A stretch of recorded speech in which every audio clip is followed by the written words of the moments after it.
2023 के विधानसभा चुनाव में चाहे कांग्रेस हो या बीजेपी, दोनों ही गुज्जर वोटरों को साधने के लिए पूरी ताकत झोंकती। राजस्थान में भरतपुर, धौलपुर, करौली, सवाई माधोपुर, जयपुर, टोंक, दौसा, कोटा, भीलवाड़ा, बूंदी, अजमेर और झुंझुनू जिलों को गुज्जर बाहुल क्षेत्र माना जाता है। गुज्जर समाज के लोग सचिन पायलट को सीएम नहीं बनाए जाने से नाराज हैं। सियासी जानकारों का कहना है कि विधानसभा चुनाव 2018 में गुज्जरों ने कांग्रेस को इसी आस पर वोट दिया था कि सचिन पायलट को सीएम बनाया जाएगा, लेकिन कांग्रेस ने अशोक गहलोत को सीएम बना दिया। यही से गुज्जरों की नाराजगी शुरू हो गई। नाराज गुज्जर समुदाय सचिन पायलट के साथ हैं। राजस्थान में गुज्जर वोटरों को साधने के लिए पीएम मोदी ने चुनाव प्रचार के अंतिम समय में हर संभव कोशिश की। पीएम मोदी ने बार बार राजेश पायलट और सचिन पायलट का जिक्र कर कांग्रेस को घेरा। साथ ही पीएम मोदी गुज्जर समुदाय के आराध्य भगवान देव नारायण की जयंती पर आयोजित कार्यक्रम में शिरकत करने भी पहुंचे थे। इसके अलावा सचिन पायलट को सीएम नहीं बनाने का मुद्दा जोर शोर से उठाया। इसके जवाब में तो खुद पायलट को आगे आना पड़ा। पायलट को कहना पड़ा कि पीएम मोदी मेरी चिंता नहीं करे, मेरी पार्टी और जनता मेरी चिंता करेगी। तो वहीं सीएम गहलोत भी गुज्जर समुदाय के बीच वर्चस्व बढ़ाने में लगे हुए थे।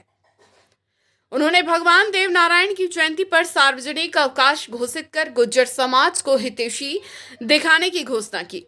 यदि इस बार के चुनाव की बात करें तो इस बार गुज्जर बाहुल्य प्रदेश की करीब 46 सीटों पर अधिकांश में मतदान में बढ़ोतरी हुई है। ये राजनीतिक विश्लेषक इसके अलग अलग मायने निकाल रहे हैं, जबकि कांग्रेस और बीजेपी का दावा है कि वोटिंग बढ़ने से उन्हें फायदा होगा। गौरतलब है कि पिछले विधानसभा चुनाव में 46 में से 32 सीटों पर कांग्रेस और उनके साथ आए विधायक जीते थे। इसमें पूर्व राजस्थान के 7 जिलों की 39 सीट शामिल है। अब वोटिंग परसेंट बढ़ने को लेकर बीजेपी और कांग्रेस अपने पक्ष में बढ़त का दावा कर रही है। अब गुज्जर समाज ने किसके पक्ष में वोटिंग की है, ये तो चुनाव परिणाम बता ही देंगे कि इस विधानसभा चुनाव में गुज्जर समाज का वोट किधर गया। आपका इसे लेकर क्या कुछ कहना है, कमेंट बॉक्स में हमें लिखकर बता सकते हैं। मैंने प्रधानमंत्री का बयान देखा और उनका जो बयान था वो तथ्यों से बहुत परे था। हकीकत ये है कि स्वर्गीय पायलट साहब जब वायुसेना में थे, उसके बाद जनसेवा के लिए कांग्रेस पार्टी में आए और स्वर्गीय इंदिरा जी से प्रेरणा लेकर वो कांग्रेस में वो शामिल हुए और लंबे समय तक जनता की सेवा करी कांग्रेस में रहते हुए, और जीवन भर उन्होंने सांप्रदायिक ताकतों के खिलाफ अपनी राजनीति करी। और जहाँ तक उन्होंने मेरे बारे में कहा, मुझे लगता है कि मेरे वर्तमान और मेरे भविष्य की चिंता किसी को करनी नहीं चाहिए। वो चिंता हमारी पार्टी और हमारी जनता करेगी और हमारा खूब ख्याल रखेगी।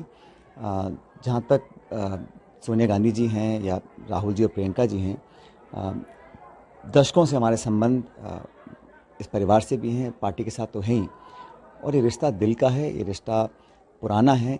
और मुझे लगता है कि इसमें किसी को बहुत ज़्यादा बयान देने की कोई ज़रूरत नहीं है। हम लोग पार्टी को मजबूत करने के लिए काम कर रहे हैं और इस प्रकार के जब बयान आते हैं तो समझ में आता है कि कहीं ना कहीं बीजेपी बैकफुट पे है, क्योंकि लगातार अलग अलग राज्यों में बीजेपी हार रही है और कांग्रेस पार्टी की सरकारें बन रही हैं। हिमाचल में बनी है, कर्नाटक में बनी है, और जहाँ वोटिंग संपन्न हो चुकी है, छत्तीसगढ़ में, मध्य